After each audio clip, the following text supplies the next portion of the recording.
Welcome to The Explainer. Today, we're diving into the story of a mathematical genius from 3rd century China who decided to take on one of history's oldest puzzles. How do you perfectly measure a circle? His solution would literally shape the course of mathematics for the next 1,000 years. You know, it sounds like one of those old riddles, doesn't it? But this simple question has stumped brilliant minds for millennia. And at the very heart of it all is the mystery of one very, very special number: pi. For centuries, people had their best guesses for pi. In early China, for instance, mathematicians like Zheng Heng and Wang Fan got pretty close. These were good, practical numbers for their time. But, and this is the important part, they were all based on measurement, on experimenting, not on pure, undeniable logic. But then, during the really turbulent Three Kingdoms period in 3rd century China, one mathematician looked at all these approximations and basically said, nope, we can do better. He just wasn't satisfied with close enough. He wanted a more rigorous, a more logical approach. And that mathematician's name was Liu Hui. His most famous work was actually a detailed commentary he wrote on a classic text, the 9 chapters on the mathematical art. And it was in there that he laid out his totally revolutionary ideas. See, Liu Hui was a real pioneer. He champions this idea of rigorous proof in Chinese mathematics.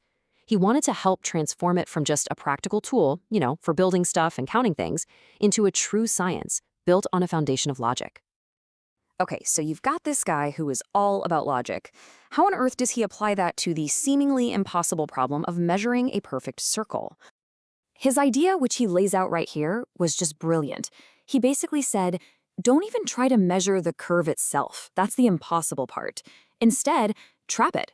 Contain it with a shape that you can measure perfectly, a shape made of straight lines. He started out simple, with a shape he could easily get the area of, a 6-sided polygon, a hexagon, drawn perfectly inside the circle. This was his starting point. And from that simple start, he created a repeatable process, something we would totally call an algorithm today. He'd cut each side of the hexagon in half to make a 12-sided shape, then do it again to get 24 sides, then 48, then 96. And with every single step, something really remarkable started to happen.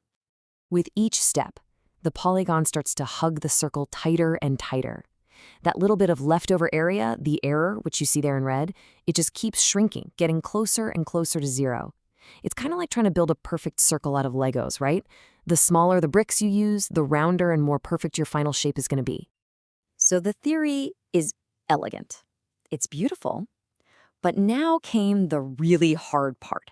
Liu Hui had to actually sit down and do the math. And just try to imagine the work involved here. He was using counting rods, not some fancy calculator. He meticulously followed his own algorithm all the way up to a 96-sided polygon. And that gave him an unbelievably precise range for the true value of pi. And after all that hard work, what did he get? This, 3.1416. Just look at that for a second. That's 5-digit precision. In the 3rd century, that was absolutely unheard of. But this is where his genius really shines. He didn't just give one number. No, he established a logical trap, an upper and a lower boundary for pi. He calculated that its true value had to lie somewhere between 3.141024 and 3.142704. He had locked the number down with pure logic. For everyday use, he suggested 3.14 was good enough. And of course, he didn't stop there. He realized how intense his method was, so he had another flash of insight, an ingenious shortcut. He found a clever way to use the numbers he already had to estimate the area of a massive 3,072-sided polygon, but with just a fraction of the work. And that quick method gave him the result of 3.1416. That value was astonishingly close to the modern value of pi we use today. We're talking about a level of accuracy that would remain unmatched for centuries. But Liu Hui's contribution wasn't really just about a single number, no matter how famous it is. It was about an entire way of thinking. He introduced the very concept of systematic proofs to Chinese mathematics.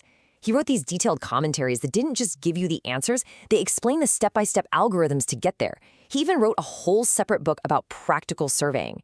He was building a foundation of logic for everyone else to stand on. And man, was that foundation strong. In the 5th century, another mathematician, Zhu Chongzi, used Liu Hui's exact method to calculate pi to 8 significant digits. That was a world record that stood for nearly 1,000 years. And the legacy doesn't stop there.